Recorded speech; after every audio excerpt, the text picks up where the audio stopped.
मसला वहाँ आकर हुआ कि मुस्तविदा किसी के पास नहीं था, ना हुकूमत के पास, ना ही किसी और पार्टी के पास। और फिर कल शाम जब मुस्तविदा पास आया हुकूमत के, और वो कुछ हुकूमती ओहदेदारों और उनकी जमात के लोगों ने भी देखा, तो वो भी उसमें वोट करने से कुछ गड़बड़ाते हुए हमें नजर आया। मरियम नवाज साहब, अस्सलाम वालेकुम। आई होप मेरी आवाज़ लाउड एंड क्लियर पहुंच रही है आप तक। मेरा बड़ा सादा सा सवाल है, गुज़श्ता 2 रोज़ वफाकी दारुल हुकूमत शहर इक़्तिदार इस्लामाबाद जो कुछ हुआ वो आपने बड़ा करीब से देखा, और ये जो आनिया जानिया थी हुकूमत की मौलाना फजलुर रहमान के यहाँ, फिर पाकिस्तान तहरीक इंसाफ जारी थी, क्या हुआ? ये इतना ही सादा है जितना नज़र आ रहा है कि डेड लॉक है और मौलाना माने नहीं कुछ शिकों के ऊपर, या मामला कुछ और है?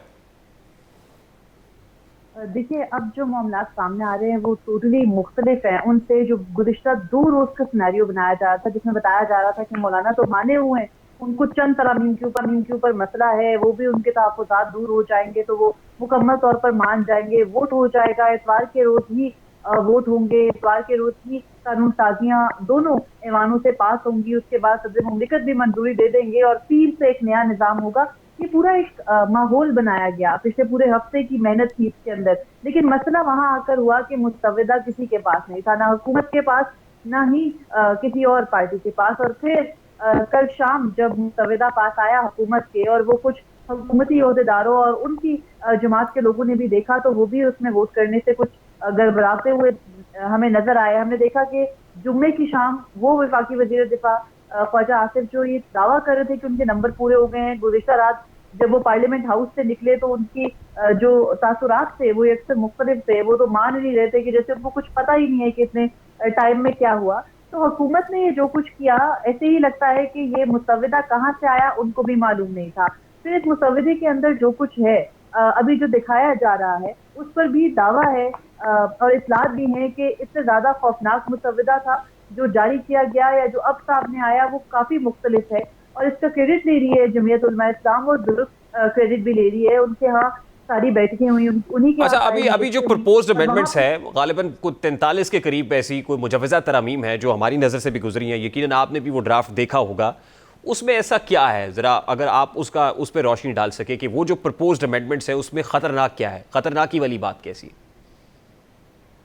देखिए, अब जो मुसविदा सामने आया है, अगर उसके हवाले से बात करूँ तो उसमें जो एक सबसे मेन अमेंडमेंट है वो एक विफाकी आईनी अदालत की है। उस आईनी अदालत के बाद सुप्रीम कोर्ट मुकम्मल तौर पर अपने तमाम तर इख्तियारात जो इस वक्त उसके पास है वो खो देती है। फिर जो तमाम इख्तियारात हैं वो विफाकी आईनी अदालत को शिफ्ट हो जाते हैं। उसमें जो जजेस लगाने का तरीक़ेकार है वो बड़ा मज़क्कर चीज़ है। उसके बारे में है कि इख्तियार होगा सदर को, वज़ीर आज़म को, कि वो पहला जज लगाएंगे, फिर वो रिटायर्ड जज भी हो सकता है, वो हाजिर सर्विस जज भी हो सकता है, उसकी रिटायरमेंट की जो एज होगी वो 68 साल होगी। फिर उसके अलावा जो इसमें एक और अहम बात है वो हाई कोर्ट के हवाले से है। हाई कोर्ट का सबसे अहम बात यह है कि उनका जो दायरा इख्तियार है आर्टिकल 199 का वो खत्म कर दिया गया। फिर उसके अलावा बुनियादी इंसानी हकूक के साथ भी छेड़छाड़ी की गई, इन कोशिश की गई कि की जाए इन तरमीम के अंदर। फिर जो जजेस लगाने का तरीकेकार है, फिर हाई कोर्ट के जजेस की रोटेशन है, वो काफी जो है वो इन तरमीम को क्वेश्चनेबल बना रही है। फिर उसके अलावा जो सबसे इसके अंदर अहम बात है वो ये है कि जो आर्मी एक्ट के हवाले से हो चुकी है पिछले साल सादा कानून साजियां, उनको आईनी तहफ़्फ़ुज़ फराहम किया गया है। फिर अलग से जो एक और अदालती निज़ाम खड़ा करने की पूरी बात है, उस पर हमने देखा लॉयर्स का रिएक्शन भी सख्त आया। तो ये पूरे का पूरा मुसविदा अगर आप शिकवार पढ़े तो हर शिक आपको पिछली शिक बुला देती है, वो उससे ज्यादा जो है वो गंभीर होती है, उससे ज्यादा उसके अंदर संगीन किस्म के ये जो चेंजेस है वो किए गए हैं। तो समझ नहीं आती कि जब इतनी अहम तो कानून आपको क्या साजी लगता है करनी। हुकूमत ऐसा क्यों करना चाह रही है और इतनी उजलत में क्यों है, जल्दी किस बात की? देखिए, हुकूमत को तो खुद नहीं मालूम कि वो ये करना चाह रहे हैं, तो उनके हवाले से कोई मौक़िफ़ कैसे लिया जाए कि वो उनको वो लास्ट मोमेंट तक डिनाई करते रहे कि कोई मुसविदा है। जब उनके पास कल आ गया तो अब इत्तलात ये भी हैं कि मियां नवाज शरीफ को तो मालूम ही नहीं था कि इतनी सारी तरामीम हो रही है। तो अब इन सारी तरामीम के अंदर शायद मैंने नहीं आपको तो जैसे फिर शुरू में मियां नवाज बताया। शरीफ साहब आनन फानन हेलीकॉप्टर में लाहौर से इस्लामाबाद क्यों पहुंच गए अगर उनको पता ही नहीं था?